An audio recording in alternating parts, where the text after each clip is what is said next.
Если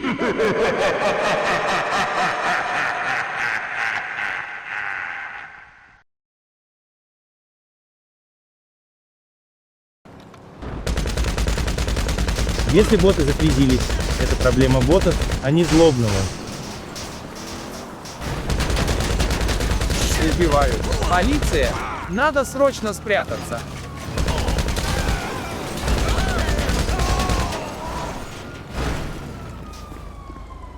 Ага, прямо олимпийский чемпион по пряткам.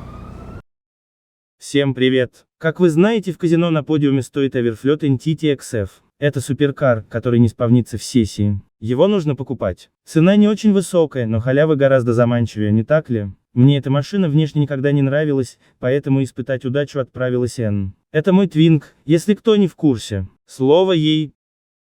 Привет, народ! Тестировала себе внедорожники и тут злобный в казино отправляет. Приступ невиданной щедрости от работодателя. Удача улыбнулась мне и выпал главный приз. Тачка прокачана и ждет на старте. Я за рулем, злобный комментирует. Разделение труда, так сказать. Погнали? Поскольку у меня есть личная заинтересованность в тестах, так как машина мне не нравилась, буду максимально краток. Пусть за меня цифры говорят. Пока же могу отметить, что машина довольно бодрая, и звук мотора приятный.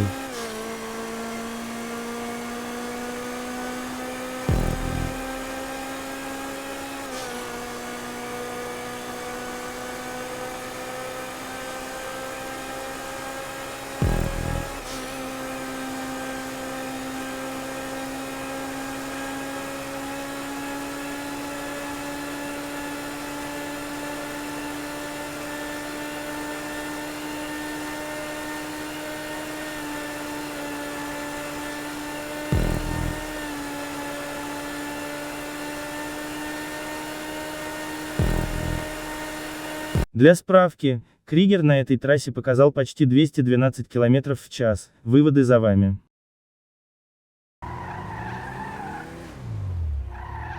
Ух, полный привод. Приятно, хоть и может вызвать проблемы при входе в поворот на скорости.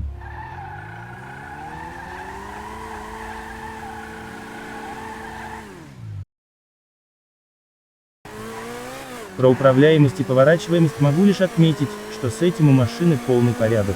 Поворачивает где, когда и насколько надо. На руль отзывается без задержек. Полный привод сказывается не сильно.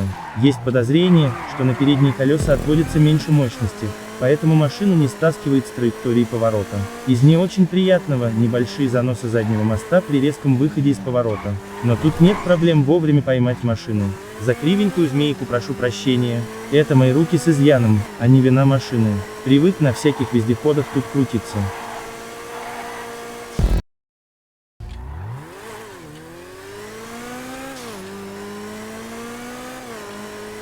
После начала торможения машина проскочила немало, но это суперкар, его мигом не остановить.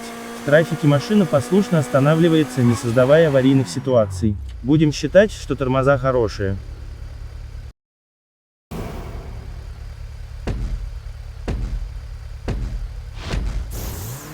Да, по грунту тоже бежит довольно резво, и не так сильно подбрасывает на кочках. Если нужно будет гонять тут балбесов из Sandy Shores, то на своих ржавых инжекшнах и реблах они вряд ли от вас сбегут.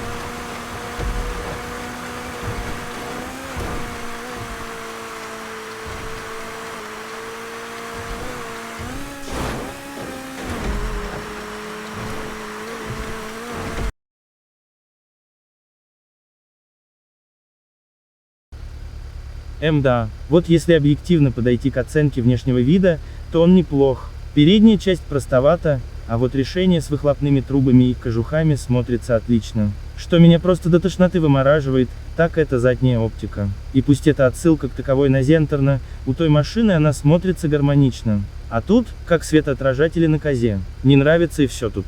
Но это сугубо мое мнение. К тому же я не фанат широких машин.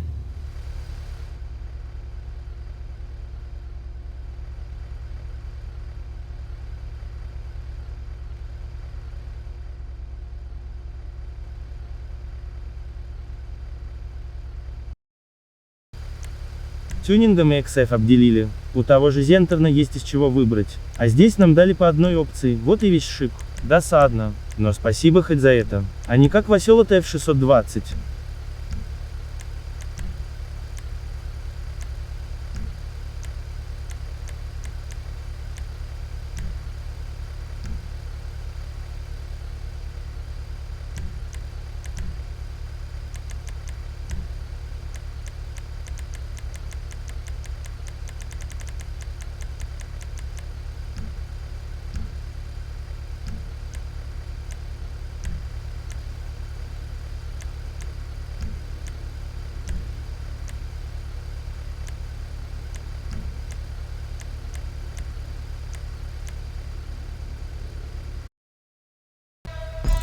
Что же, ребята, в целом даже злобный согласен, что машина приятная, если не внешне, то по ощущениям от управления.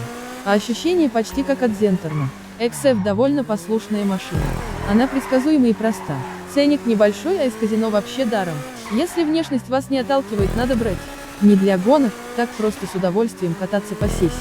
Если не нравится, возьмите Pegassi Зентерна. Это уже классика при выборе машин в игре.